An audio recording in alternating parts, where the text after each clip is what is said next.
Hello, thank you for taking some time to watch this short video. I've got my friend Jim here, and Jim's been retired for quite a few years now, and he's very actively involved in a whole load of things, and he's agreed to talk to us a little bit about the process and what happens in his life. So Jim, you're very welcome. Thank you. Thank you. Just tell us a little bit about the process that led up to retirement.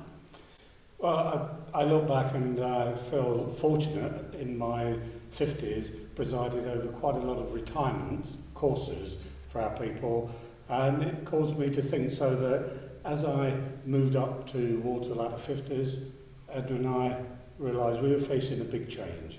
We actually, for the 2 years prior to retirement, set up a very fortunate system of going up to Caprizio's, the Italian restaurant at the Crossroads, which was in walking distance, and every 4-6 weeks we would go up there, bottle of wine, and we would discuss the future.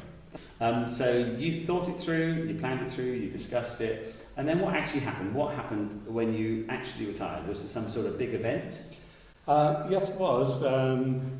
Not absolutely immediately, in the sense that we'd got our 40th wedding anniversary coming up, some 9 months after retirement, and so that was our big event to aim for, and we actually did go off on a tour of South Africa, the Garden Route and so on, called in at Mauritius, and just looping ahead a moment as well, called in on Kenya as well, because in between times, and that's why I say it wasn't an immediate big event, we had been introduced into Kenya, courtesy of Derek.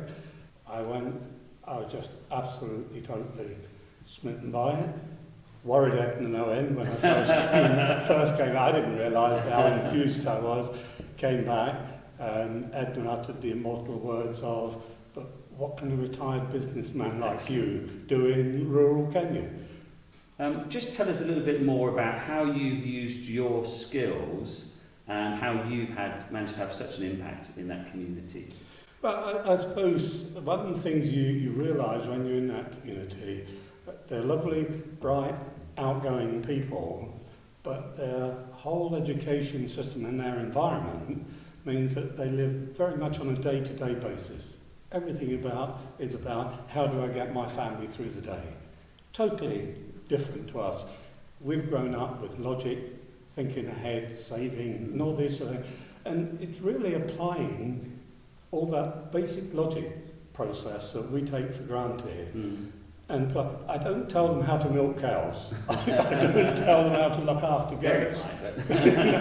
But I can help them to think ahead, and that's to look at their issues and ask, but what about this? I have to say, Jim, I mean, I know the situation obviously over there, and your impact, your investment has made a massive impact in that community. You know that, we all know that. Several trips a year, and all at your own expense, which is generous, but the time in between as well, in contact with people.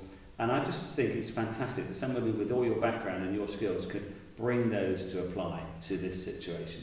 But the marvellous thing is, though, Clive, it's not a one-way thing. The blessings to Edna and myself have just been monumental. I mean, it's just incredible. And I always said that I was as fulfilled as anybody could be at the end of their career. In fact, the prophecy that Lorna gave when you baptised me at the grand old age of 62, and she knew how fulfilled I felt from a career point of view, and yet her prophecy to me was, the best is yet to come. And that was absolutely true. That manifested itself week in, week out in that work in Kenya, and the other things as well. You don't have to go to Kenya for that. No. You can do it here. Well, I know you're still actively involved in the charities you were originally involved with, the boys' clubs and things like that, which is fantastic. Just finally, talk to me a little bit about your family life, because in this meantime you've had grandchildren, they're growing up, and also you've moved house. And so just talk a little bit about what's happened in your family and personal life over this time. The family, watching them, particularly the grandchildren, grow into young men and women, which they've now done, it was wonderful. I mean, a big blessing when we had Robert and his family stay with us for 18 months when they were having their house built, was that Tuscany was 6 months old. when she joined us and 2 years old when they left us. Amazing. So I saw far more of her grow up than I ever saw Absolutely. of Alison Yeah. grow up. And that's one of the wonderful things about retirement and the fun and the grandchildren and the family side of it, is you get that time and the chance to see the children emerge and helping. We're still doing the things for the community which we love.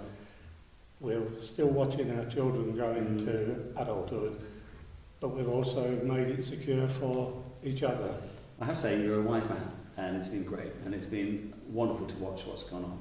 Jim, thank you so much. Really helpful hearing all your story. Thank you. Thank you for the opportunity. It is something, as you may have gathered, I love talking about. I'm sure. Thank you. Thanks.